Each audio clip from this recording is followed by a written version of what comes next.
네, 안녕하십니까. 예, 오늘은 우리 도시개발법 공부할 차례인데요. 오늘 어떤 분들이 들어오셨는지 한번 보겠습니다.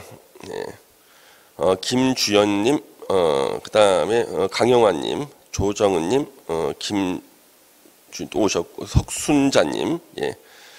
오셨으면 손 한번 흔들어 주세요. 예, 오늘 또 이제 도시개발법 공부하는 건데요. 자, 이 도시개발법이요, 시험에 우리 6문제가 나오거든요. 그 6문제가 올해 시험은 굉장히 쉽게 나왔어요. 예, 그래서 너무 쉽게 나와가지고 야, 이렇게 쉽게 나올 수도 있는가 싶을 정도 쉽게 나왔는데 예년에는 보통 한 4문제 정도는 쉽고 2문제는 좀 구석진 문제가 나오고 그랬습니다. 그래서 이 도시개발법 한번 정리를 해보겠습니다. 예. 김태현님 들어오셨네요. 예. 자, 우리 도시개발법이에요. 자, 도시개발법. 뭐 6문제가 나오는데요. 이 도시개발법은 도시개발 사업을 할 때 쓰는 법입니다. 그러면 이 도시개발 사업, 자, 이 도시개발 사업을 할 때 쓸 법인데, 이 도시개발 사업의 뜻은요, 2가지예요. 하나가 시가지 조성, 하나가 단지 조성입니다. 요 2가지를 우리가 도시개발 사업이라고 합니다. 그러면 시가지 조성은요, 우리가 흔히 신도시 건설 그럽니다. 신도시 건설. 근데 법에서는 신도시라는 말을 안 써요. 시가지 그래야 돼요. 그래서 공식 명칭은 시가지 조성입니다. 그 다음 이 단지 조성은요, 유통단지, 관광단지, 문화예술단지, 이렇게 단지를 만드는 게 단지 조성인데, 그러면 둘 중에 어느 쪽이 규모가 더 큰가요? 여기 더 크죠. 그래서 도시개발 사업에 대해서 우리가 규정을 하고 있는 게 도시개발법인데, 도시개발 사업은 2개다. 규모가 큰 시가지 조성과 규모가 작은 단지 조성 2가지가 있고요. 그러면 이 도시개발법은요, 언제 우리가 가장 주목을 받았냐 그러면요, 우리 도시개발법으로 한 사업 중에서 가장 규모가 컸던 것이 용산 역세권 개발 사업이었습니다. 그러니까 원래 용산 역세권 개발 사업은요, 규모가 작은 거였어요. 용산역 주변에 놀고 있는 철도 부지에다가 건물 몇 개 짓는 사업이었는데, 갑자기 우리 오세훈 시장이요, 사업 규모를 키운 거예요. 옆에 있는 서부 이천동을 포함해서요, 일명 한강 르네상스 사업이다 그런 거예요. 그래서 그 계획이 엄청 커졌습니다. 그 계획에 따르면요, 용산역 앞에다가 선착장을 만들어 가지고요, 그 배를 타고 중국까지 가는 겁니다. 그럼 우리가 만약 그 사업이 성공했다 그러면은 호주의 시드니를 능가하는 수변 도시가 돼요. 서울시가요. 엄청난 사업이었죠. 그럼 용산역 가면은 자기는 지하철도 타고 KTX도 타고 배를 타고 중국까지 갈 수 있는, 예, 그런 사업이었지만 수용 보상금이요 60조 원이 넘었어요. 그래서 60조 원을 갖다가 마련하지 못했기 때문에 결국에는 사업이 망했죠. 그래서 당군 이래 최대 사업이라고 했던 용산 역세권 개발 사업이 바로 이 도시개발법으로 시행했던 최대의 사업이죠. 물론 실패했어요. 그래서 예전에 용산 역세권 개발 사업 할 때는요, 도시개발법 시험 문제를 예상하기가 아주 쉬웠어요. 왜냐하면 용산에서 사업할 때 문제가 됐던 조문들이 다 시험에 나왔기 때문에 아주 간단했죠. 그리고 난 다음에 현재는 도시개발 사업을 아주 많이 하는 곳이 경기도에서 용인시 같은 곳입니다. 그래서 지금은 용인시에서 도시개발 사업할 때 문제가 됐던 내용들, 거기에 이제 시험에 나와요. 그 이유가요, 우리 도시개발 사업을 할 때는요, 그 용역을 갖다가 교수님들한테 의뢰를 합니다. 바로 용역을 의뢰받은 그 교수님들이 다 우리 출제위원들이에요. 그래서 그분들은 자기가 용역을 하면서, 용역을 수행하면서 자기가 봤던 그 조문들이 있죠. 요걸 이제 출제를 하는 겁니다. 그래서 이제는 용인에서 문제가 됐던 내용들이 시험에 나온다. 여러분들은 어떤 문제가 됐던 것은 여러분이 굳이 찾아와 보실 필요가 없어요. 제가 다 찾아서 다 정리할 테니까. 자, 일단 우리 도시개발법은 도시개발사업하는 데 쓰는 법이다. 그래서 시가지 조성과 단지 조성 두 가지를 도시개발사업이라고 그러는데, 이 도시개발법은요, 민법 공부가 다 돼 있어야 돼요. 도시개발법은요, 내용의 절반이 민법이에요.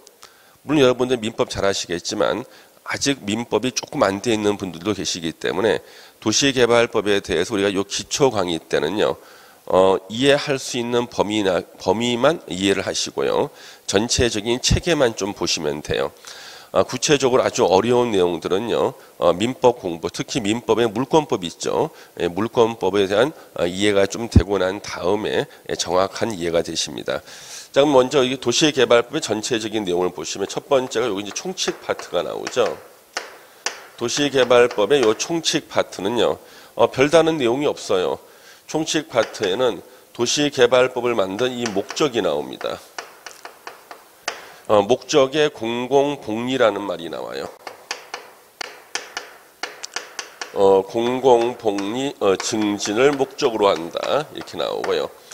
법의 목적에 공공복리 증진을 목적으로 한다고 써 있으면요, 그 법은 규제가 강하다는 뜻이에요. 그 다음에 용어 정의가 나옵니다. 근데 용어 정의가 딱 두 개밖에 없어요. 도시개발구역과 도시개발사업에 대한 뜻 두 개밖에 없어요. 왜 그럴까요? 국토계획법에서 나왔던 용어를 그대로 다시 도시개발법에서 사용합니다. 그래서 도시개발법은요, 다시 보면은 국토계획법 내용이 절반이 다시 나와요. 그래서 국토계획법이 공부가 안 돼 있을 때는요, 도시개발법을 읽고 이해할 수 없는 그런 구조로 되어 있습니다. 그래서 도시개발법에서 독자적인 용어가 딱 두 개밖에 없다는 거예요. 바로 도시개발구역하고 도시개발사업의 뜻. 그래서 도시개발구역, 도시개발사업을 하기 위해서 지정고시된 지역, 도시개발사업의 뜻, 시가지 조성과 단지 조성을 말한다죠. 그 다음에 이제 두 번째로요, 두 번째 파트가 도시개발구역 지정 파트입니다. 도시개발구역 지정 파트. 그래서 도시개발 사업하는 대상 지역을 도시개발구역이라고 그러고요. 일단 도시개발 사업하는 대상 지역 있죠? 도시개발구역을 먼저 지정해 놓고 그 다음에 사업을 진행합니다. 그래서 이 도시개발구역 지정 파트가 매년 한 두 문제 이상 꼭 출제가 되고 있는데요. 이 도시개발구역 지정 파트에서 제일 중요한 게 이 지정권자예요. 누가 도시개발구역을 지정하는가? 요 지정권자가 제일 중요합니다. 그래서 지정권자는요, 원칙적인 지정권자, 시도지사예요. 여기서 시도지사는요, 4명을 말해요. 자, 우리 원래 시도지사는 5명이라고 그랬죠. 기억나세요? 특별시장, 광역시장, 도지사 3명에다가 세종특별자치시장, 제주특별자치도지사 5명인데 도시개발법에서만 시도지사 하면 4명을 말해요. 한 명이 빠져요. 세종특별자치시장이 안 나옵니다. 여기서는요. 그러니까 세종특별자치시는요, 만든 지가 얼마 안 됐기 때문에 그 세종특별자치시에서는요, 도시개발 사업할 일이 없어요. 그래서 도시개발법에서는 세종특별자치시장이 안 나옵니다. 그 다음에 인구 50만 이상인 대도시시장,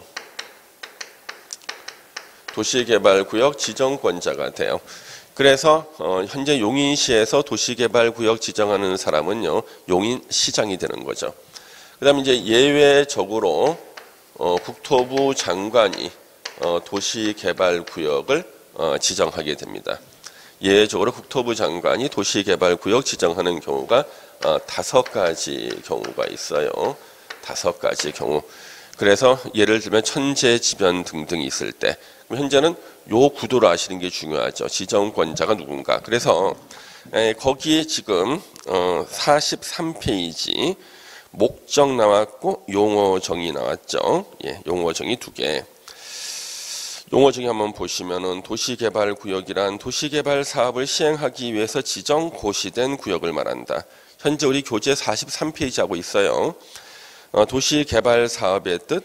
자, 도시개발구역에서 주거, 상업, 산업, 유통, 정보, 통신, 생태 자, 생태가 뭔가요? 생태. 얼리지 않은 건가요?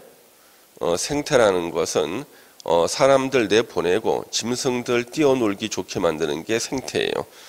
문화, 공업 및 복지 등의 기능이 있는 단지 조성 또는 시가지를 조성하는 것. 이게 바로 도시개발 사업의 뜻이고요. 자, 도시개발구역 지정권자 원칙, 시도지사 4명, 대도시시장, 예외 국토부 장관. 자, 국토부 장관이 지정권자 되는 경우 5가지 나왔죠? 한번 눈으로만 봐주세요. 지금 외우시는 거 아니고요. 그 다음 우리 도시개발구역을 분할하거나 결합할 수도 있어요. 그래서 분할하거나 2개 이상으로 분할하거나 결합할 때는요, 서로 인접한 곳을 결합하는 게 아니라 서로 떨어진 2 이상의 지역을 결합한다. 서로 떨어진 곳을 하나로 묶어가지고 사업을 계속하는 거예요. 그래서 서로 떨어진 지역을 결합한다. 이렇게 기억하시고, 그다음 우리 도시개발구역은요, 이제 그 지정 요청이라는 게 나와요. 요 지정 요청 별로 내용이 없어요.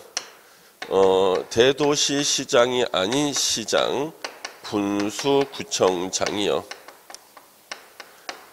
시도지사에게 도시개발구역 지정을 요청할 수 있다는 거죠.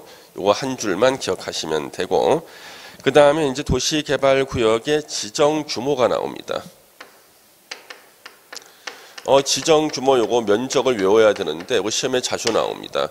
그 도시개발구역 지정 규모가 1번에 원칙이라는 게 나오고요. 그 다음에 다음 페이지 2번에 예외가 나오는데, 예외는 지금 죽었다 깨어나도 여러분들 이해 못합니다. 그래서 우리 기초과정 때는요, 지금까지 시험 문제의 다가 지정 규모의 원칙이 나왔어요. 예외는 아주 예전에 지문에 한번 언급된 적이 있고요. 다 시험은 원칙이 나왔다, 면적. 그래서 지금은 이 예외 같은 것을 공부할 능력이 안 되기 때문에 우리 원칙만 공부하면 되겠습니다. 그래서 지정 규모는 크게 도시 지역하고요, 도시 지역 내하고 도시 지역 외로 나눕니다. 그래서 도시 지역 내에서는요, 생산 녹지 지역, 자연 녹지 지역, 상업 지역, 주거 지역에서는요, 도시개발구역을 지정할 때 최소 규모가 1만 제곱미터 이상으로 도시개발구역을 지정해야 돼요. 시험 문제에서 1만 제곱미터 이상 많이 나왔겠죠? 많이 나왔습니다. 공업지역은요, 3만 제곱미터 이상으로 도시개발구역을 지정해야 되고요. 자, 도시지역 외의 지역 그러면 어딘지 모르는 분들이 있어요. 도시지역 외의 지역이 어딘가요? 관리지역, 농림지역, 자연환경 보전지역을 말하죠. 여기는 규모가요, 원칙이 30만 제곱미터 이상으로 도시개발구역을 지정해야 돼요. 근데 예외가 있어요. 예외가 10만 이상만 되면 도시개발구역을 도시지역 외의 지역에 지정할 수 있다는 예외가 있어요. 이때 10만 이상은요, 조건이 있어요. 아파트나 연립주택 건설 계획이 포함되는 경우로서, 자, 우리가 시가지가 되기 위한, 어느 도시개발 사업에서 시가지가 되기 위한 최소 조건이 2가지예요. 초등학교 용지를 확보하고 4차로 이상의 도로를 설치해야 돼요. 조건 2개가 충족된다. 그래서 아파트나 연립주택 건설 계획이 포함된다는 것은 도시개발 사업할 때 주거지를 만든다는 거예요. 그러면 그 주거지에 꼭 필요한 게 뭐예요?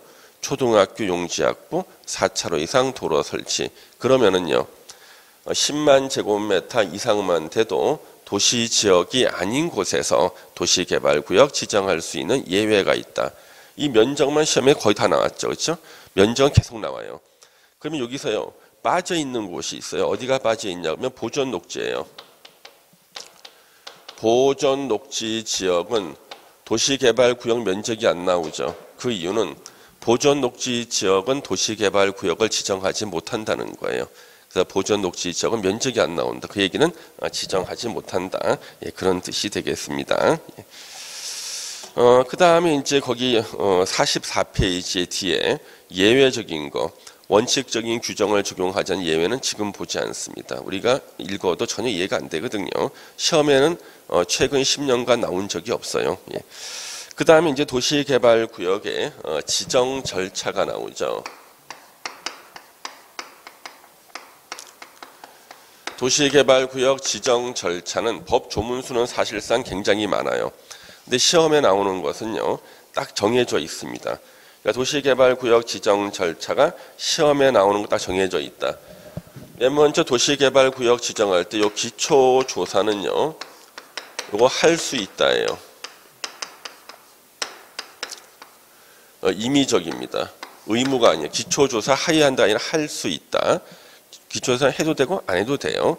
그 다음에 이제 도시개발구역을 지정할 때요, 이제 공람하고 공청회가 나오는데, 공람은 항상 해야 되는 필수 절차입니다. 필수 절차. 도시개발구역을 어디에다가 규모를 얼마로 지정하겠다 하는 거 있죠. 이거는 반드시 지역 주민들한테 알려줘야 돼요. 이게 바로 이제 공람 절차인데, 이거는 반드시 해야 됩니다. 근데 공청회 있죠. 우리가 국토계획법에서 공부했던 공청회 있죠. 주민과 전문가가 나오는 이 공청회는요, 요것은 원칙은 임의적이에요. 임의적. 할 수 있다. 공청회를 개최할 수 있다. 근데 예외적으로 이게 필수적인 절차가 돼요. 여기 시험 문제야 4번 나왔어요, 지문에. 자, 그러면 도시개발구역을 지정할 때 공청회를 개최하여야 한다. 이렇게 필수적인 절차가 되는 경우는 도시개발구역 면적이 100만 제곱미터 이상일 때예요. 면적이 100만 제곱미터 이상일 때는 공람 기간이 끝난 후에 공청회를 개최하여야 한다죠. 그 다음에 여기 44페이지에 거기 협의하고 심의가 나오는데, 이때 협의를 조심해야 돼요. 자, 100만 이상일 때 진짜 관계행정기관의장과 협의와 도시계획위원회 심의를 거쳐서 도시개발구역을 지정 고시하는데, 이때 협의할 때요, 역시 100만 제곱미터 이상일 때는요, 국토부 장관과 협의를 해야 됩니다. 국토부 장관하고 협의가 안 되면은 도시개발구역 지정 못해요. 100만 이상일 때는요. 자, 이것이 이제 지정 절차에서 전부 다예요. 법조문수는 엄청 많아요. 그렇지만 시험은 요것만 나오죠. 예, 요것만 좀 체크해 주시면 되고, 그 다음에 도시개발구역의 지정 효과가 나와요. 지정 효과.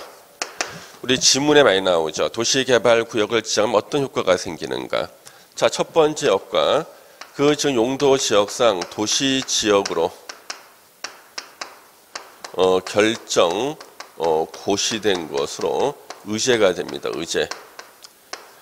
그럼 예를 들어서요, 농림지역에다가 도시개발구역을 지정하잖아요. 그 지역은 도시지역으로 결정 고시된 것으로 본다. 그러면 농림지역이 뭘로 바뀌는 거예요? 바로 도시지역으로. 용도지역 변경 절차 없이 바로 도시지역으로 바뀌는 거예요. 그 다음에 또 도시개발구역은 장차 건물을 대규모로 짓겠죠. 우리 대규모 건축하면 생각나는 단어가 있죠? 지구단위 계획이죠. 지구단위 계획구역으로 결정 고시된 것으로 본다죠. 근데 이제 여기서 조금 어려운 게 나와요. 이와 같은 효력이 안 생기는 경우가 있어요. 거기가 취락지구거나 용도지구 중에 사람들이 모여 사는 취락지구일 때는 이런 효과가 안 생겨요. 그 다음에 지구단위 계획구역을 도시지역이 아닌 곳에 지정할 수가 있었잖아요. 도시지역 외의 지역에, 도시지역 외의 지역에 지정된 지구단위 계획구역. 단위 계획 구역에서는 도시지역이 되는 효과가 생기지도 않고 도시지역 안에 지구 단위 계획 구역이 되는 효과도 안 생긴다. 이해가 좀 어려울 수가 있어요. 실제만 이거 2번은 시험에 나오지 않았고 1번만 시험에 나왔는데, 자, 칠학지구에다가 도시개발구역 지정했을 때는 도시지역 되는 것도 아니고 지구 단위 계획구역 되는 것도 아니다. 이렇게 한번 기억하시면 되겠네요. 이게 이제 지정 효과가 되는 거죠. 지정 효과. 그 다음에 이제 지형도면 고시 특례에서, 이거는 시험에는 뭐 거의 언급된 적이 없습니다만은 도시개발구역 안에서 도시군 관리 계획이 결정 고시가 됐다. 그러면 지형도면을 작성 고시해야 되는데 시간적인 여유를 줘요. 언제까지? 도시개발 사업 시행 기간 내에 지형도면 고시할 수 있다. 늦게 해도 된다는 얘기예요. 그다음 도시개발구역을 지정했을 때는 개발행위 허가제가 적용됩니다. 그래서 여기 이제 지형도면 고시의 특례, 지형도면 고시의 특례가 나오고요. 언제까지? 사업 시행 기간 내. 사업 시행 그 기간 내에만 지형도면을 고시하면 되고요. 네 번째 이제 요 개발행위 허가제. 개발행위 허가제가 적용이 됩니다. 그럼 우리 개발행위 허가제가 무슨 뜻이에요? 우리 개발행위 허가는 국토계획법에 이미 공부했잖아요. 국토계획법에서 개발행위 허가, 도시군 계획사업에 저촉될 우려가 있는 행위, 거기에 대해서 저촉 안 된다는 허가를 받는 게 개발행위 허가라고 그랬거든요. 그러면 도시군 계획사업은 종류가 세 가지죠. 도시군 계획 시설사업, 도시개발사업, 정비사업.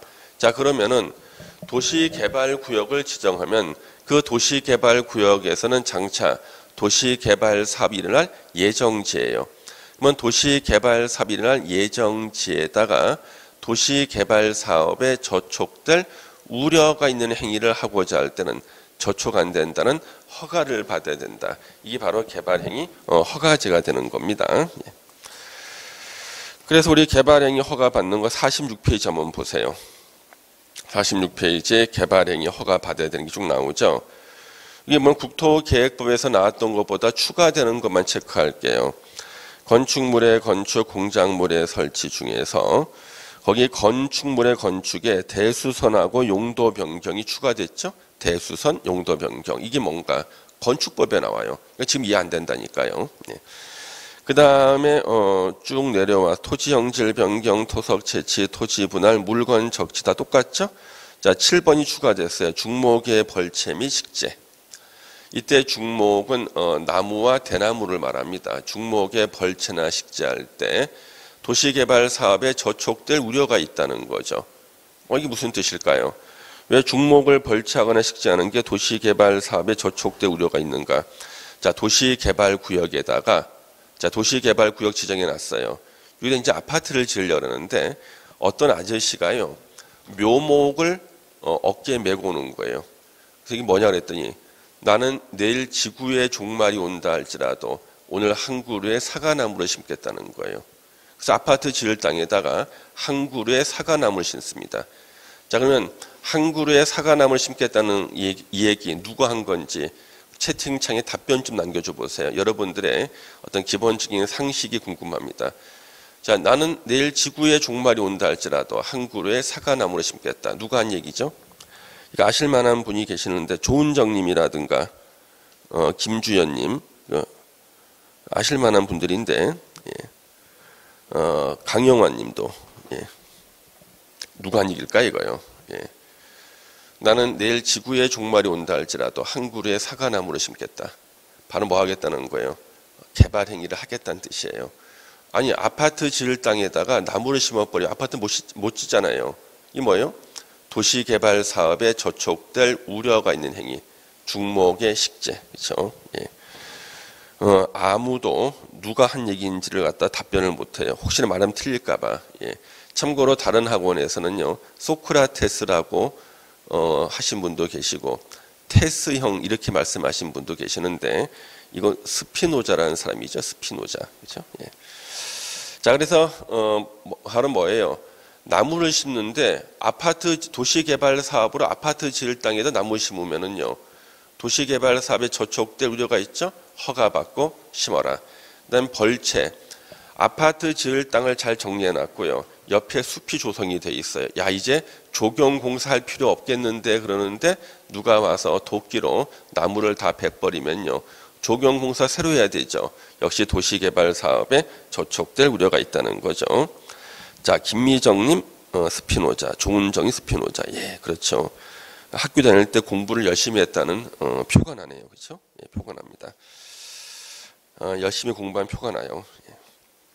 자, 그러면은 이제 46페이지의 허용사항은요. 개발행위 허가 안 받고 할 수 있는 거 다 저촉되지 않는 것들인데 우리가 이미 다 공부했던 것들이에요. 재복구난 재난수습, 뭐 경작을 위한 토지 영질 변경 등등. 이거는 조금 더 공부한 다음에 보면 다 이해가 되니까요. 허용사항은 그냥 넘어가셔도 됩니다. 그 다음에 이제 도시개발구역을 이제 개발하는 계획이 나와요. 개발 계획이 나옵니다. 개발 계획은 도시개발구역을 개발하는 계획입니다. 그래서 첫 번째 누가 수립을 할 것인가? 수립권자가요. 지정권자입니다. 지정권자. 이게 뭐예요? 도시개발구역을 지정한 바로 그 사람이 거기에 적용될 개발계획도 수립한다는 거죠. 지정권자가 개발계획을 수립해요. 그러니까 도시개발구역 지정한 바로 그 사람이 개발계획도 수립한다.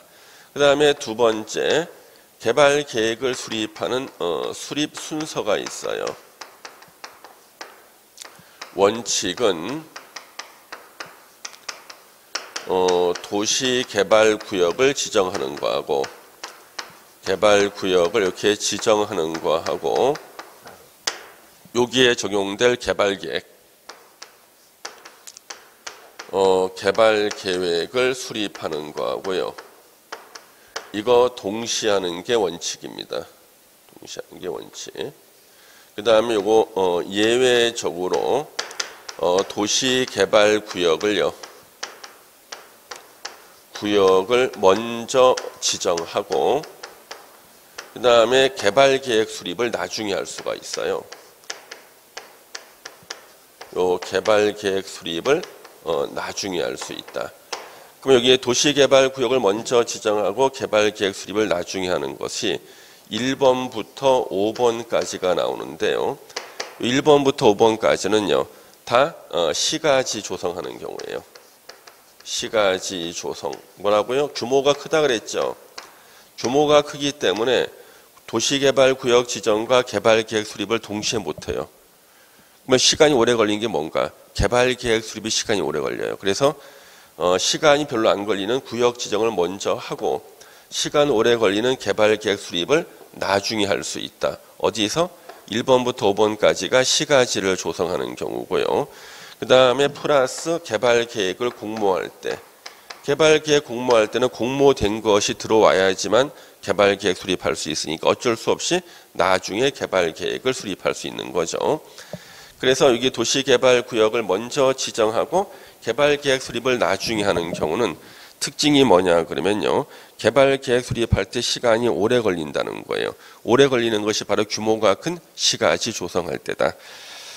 그래서 시가지 조성은요. 건물이 별로 없어야지 할 수가 있거든요. 다 건물이 별로 없는 지역이에요. 절대 지금 외우는 게 아니라 46페이지 그때 박스 보시면 건물이 별로 없는 곳, 자연녹지, 생산녹지지역, 도시지역 외의지역, 4번 국가균형 발전을 위해서 지정하려는 지역, 혁신도시 같은데 5번 주거, 상업, 공업지역, 건물 많은 땅이 30% 이하, 건물 없는 땅이 70%, 저 시가지 조성할 수 있다는 거예요. 예. 그 다음에 이제 개발계획을 공모할 수 있다는 게 3번 나왔죠. 그 다음에 이제 여기 오른쪽에 토지 소유자의 동의라는 거, 이것도 시험에 자주 나오는데, 자, 이거는 뭐냐 그러면은 동의 요건이 나와요. 요거는 도시개발 사업을 환지 방식으로 시행할 때입니다. 환지 방식으로 시행할 때, 우리 환지 방식은 도시개발법 뒤에 나오거든요. 뒤에 나오는 게 앞에 먼저 나와버려요. 야, 이 환지 방식이 뭐지? 간단하게 설명드리면요, 낡은 땅을 갈아엎은 다음에 이것을 네모 반듯하게 땅을 개발해서 낡은 땅 갖고 있던 사람한테 새 땅으로 바꿔주는 거, 교환해주는 걸 환지 방식이라 그래요. 그 환지 방식으로 도시개발 사업 시행할 때는 개발계획 수립을 자기 마음대로 못해요. 동의를 받아야 돼요. 그래서 토지 면적 3분의 2 이상 하고요. and 토지 소유자 총수 2분의 1 이상의 동의를 받아야지만 개발 계획을 수립할 수 있다.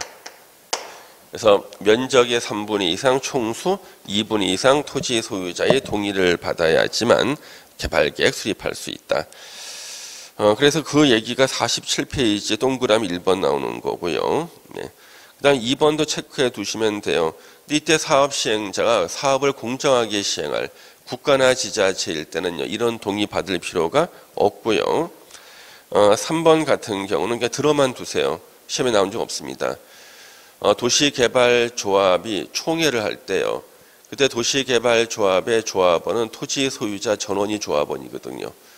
그래서 토지 소유자 전원이 조합원이니까 조합원들한테 면적 3분의 1, 총수 2분의 2 이상의 찬성을 받았다.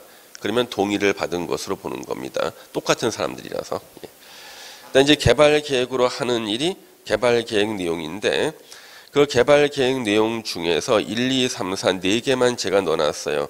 그 이유가 뭐냐 그러면 요 4개가 시험에 주로 나왔거든요. 이거는 도시개발구역을 지정한 후에 개발 계획에 나중에 포함시킬 수 있는 거 요 4개고, 요 4개 지금 못 외웁니다, 여러분요. 요 4개의 특징은 시간이 오래 걸린다. 이렇게 기억하세요. 그러니까 시간이 오래 걸리는 것은 나중에 개발 계획 내용에 포함시킬 수 있다. 그다음 이제 개발 계획의 수립 기준이 나와요. 자, 개발 계획의 수립 기준 이렇게 쭉 나오는데, 요 개발 계획은요, 여기 보시면요, 개발 계획이 바로 일단 지위라고 하면 좋겠어요. 지위. 예. 광역 도시 계획이나 도시군 기본 계획에 들어맞도록 해라. 이거 예전에는 부합이라 그랬어요.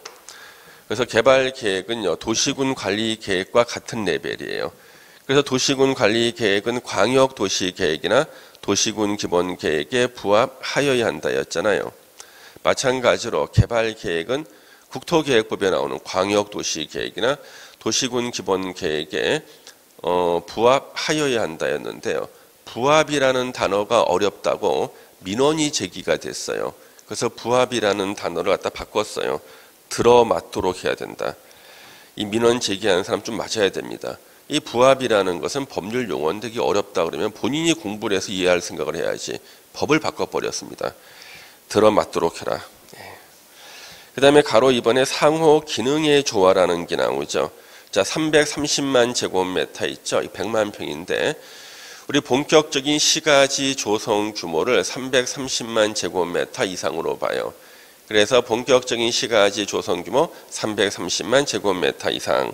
개발계획 수립할 때는 주거, 생산, 교육, 유통, 위락 등의 기능이 서로 조화를 이루도록 노력해라. 자, 여기서 위락 기능 같은 경우는 저한테는 필요가 없습니다. 여러분들은 좋아하시겠지만 저는 교육 기능만 있으면 되는데 조화를 이루도록 노력해라. 그래서 시가지 안에서는요, 기능이 다양하게 갖춰지라는 거예요. 밖에 나갈 필요 없이 안에서 다 해결할 수 있도록. 예. 그게 바로 상호 기능의 조화입니다. 그냥 노력만 하면 되죠. 노력하여야 한다 그랬으니까 노력만 하면 됩니다. 예. 자, 그 다음에 여기 보시면은 지정 해제가 나와요.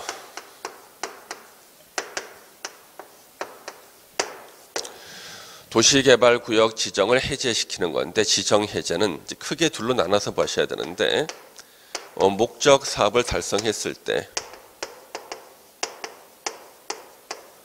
달성 시, 그 다음에 목적 사업 달성 불능시. 자, 요 해제는 여러분 민법 시간에 배우죠. 그렇죠? 민법 시간에 나옵니다. 해제가요. 그러니까 이 도시개발법은요, 절반이 민법이에요. 그래서 특히 민법 중에 특히 물권법이 많이 나오는데요. 민법 공부가 다 끝나면 이해가 쉽습니다. 근데 그 전까지 힘들어요. 자, 도시개발구역 지정 해제. 여러분 민법 시간에 해제 배웠잖아요. 해제는 소구표가 있죠. 해지는 뭐예요? 장래효가 있잖아요. 해제는 소구표. 그러니까 도시개발구역 지정 해제 그러면 지정되기 전의 상태로 돌아간다. 그리고 원상회복 의무가 있죠. 만약에 남자하고 여자가 사귀다가요. 여자가 남자한테 선물을 많이 받았어요. 근데 둘이 헤어지게 된 겁니다. 그랬을 때는 남자가 이제 헤어지자 그랬어요. 그럼 여자는 우리 사이를 이제 해지하자 그럴 거예요. 해지. 남자는 해제하자 그럴 거예요. 해제는 뭐예요? 원상 회복이죠. 소급적으로 효력이 없는 거. 그래서 서로 받은 게 있으면 서로 다 돌려주는 게 해제. 해지는 지금까지는 유효하고 앞으로만 없었던 일로 하는 게 해지죠. 받은 게 많은 여자는 우리 관계를 해지하자 그러고 준 게 많은 남자는 해제하자 그러겠죠. 해제와 해제의 차이. 또 해제는요. 약정 해제와 법정 해제가 있죠. 여기서는 법으로 정해놓은 사유가 발생했을 때 도시개발구역 지정이 없었던 상태로 돌아가기 때문에 이것은 법정 해제를 말하는 겁니다. 그래서 자, 도시개발구역을 지정했는데 도시개발 사업이 성공리에 끝났어요. 목적 사업을 달성했어. 이제는 도시가 됐어. 그러면 더 이상 도시개발구역으로 지정해 놓을 필요가 없죠. 그때 해제되는 거예요. 그다음 목적 사업 달성 불능일 때, 자, 도시개발구역 지정했는데 더 이상 진도가 안 나가요. 그랬을 때는 어떻게 하는 거예요? 야, 이거 지정해 놓을 수가 없죠? 더 이상 진도가 안 나가니까 목적 사업 달성이 불능이야. 그때는 도시개발구역 지정을 해제시키는 겁니다. 요 두 가지 자세한 걸 공부하려면요, 저 뒤에 걸 공부 다 하고 와야 돼요. 그래서 제가 이 자세한 내용을 지금 설명 못 드리고요. 우리 교재는 있지만 제가 설명을 못 드려요. 그래서 도시개발구역 지정 해제는 두 가지 종류가 있다. 하나는 뭔가 목적 사업이 달성이 됐을 때도 해제, 목적 사업 달성이 불능일 때도 해제가 되는데 47페이지 밑에 한번 읽어보겠습니다. 자, 가로 1번의 원칙 보세요.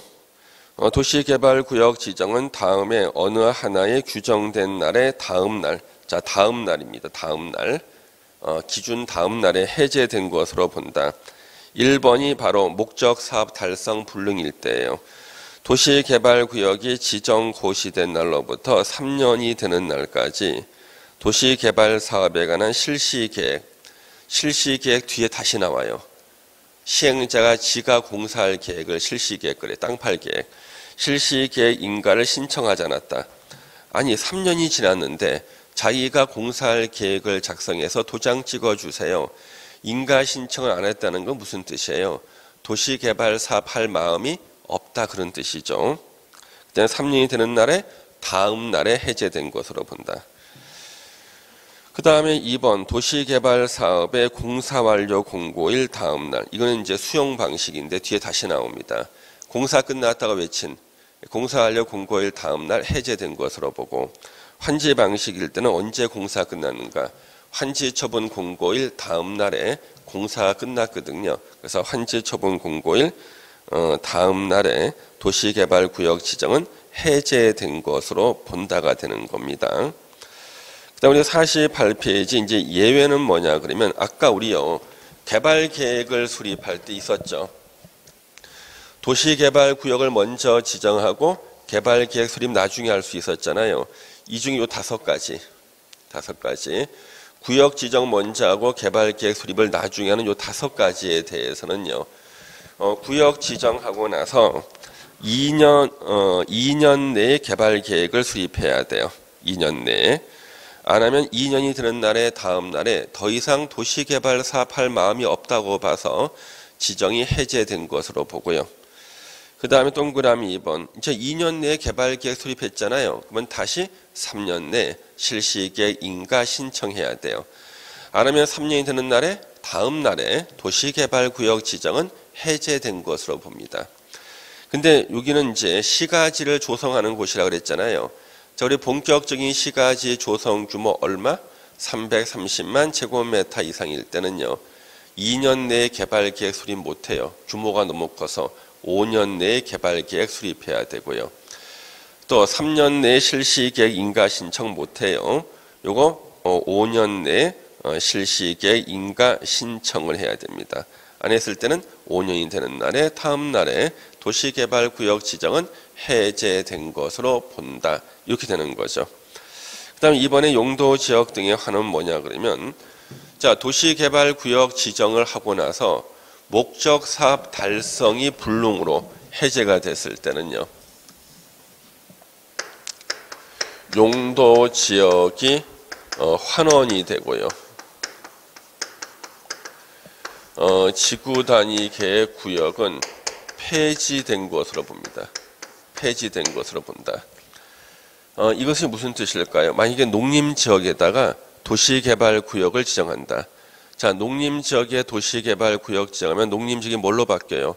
도시지역으로 결정 고시된 것으로 보고 지구단위 계획구역으로 결정 고시된 것으로 본다가 되는데, 근데 도시개발구역 지정이 목적사업 달성 불능으로 공사가 중단돼 더 이상 진도가 안 나가 그 지정 해제가 되면 도시지역 됐던 그 용도지역이 다시 농림지역으로 환원이 돼 돌아가 버리고 지구단위 계획구역이 지정이 의제되는 것은 지구단위 계획구역은 폐지된 것으로 본다는 거예요.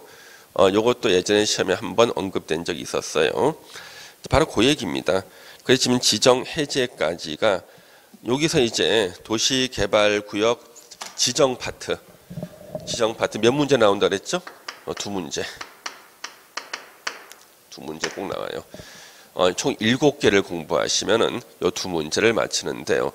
문제가 쉽게 나오면 지금 제가 방금의 칠판 쓰며 설명한 거 있죠. 이것만 갖고 두 문제 맞춰요.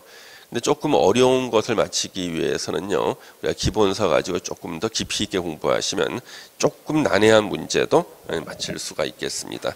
우리 한 10분만 쉬었다가요. 이제 도시개발 사업에서 시행자가 나와요. 시행자 파트부터 보도록 하겠습니다. 10분만 쉬겠습니다.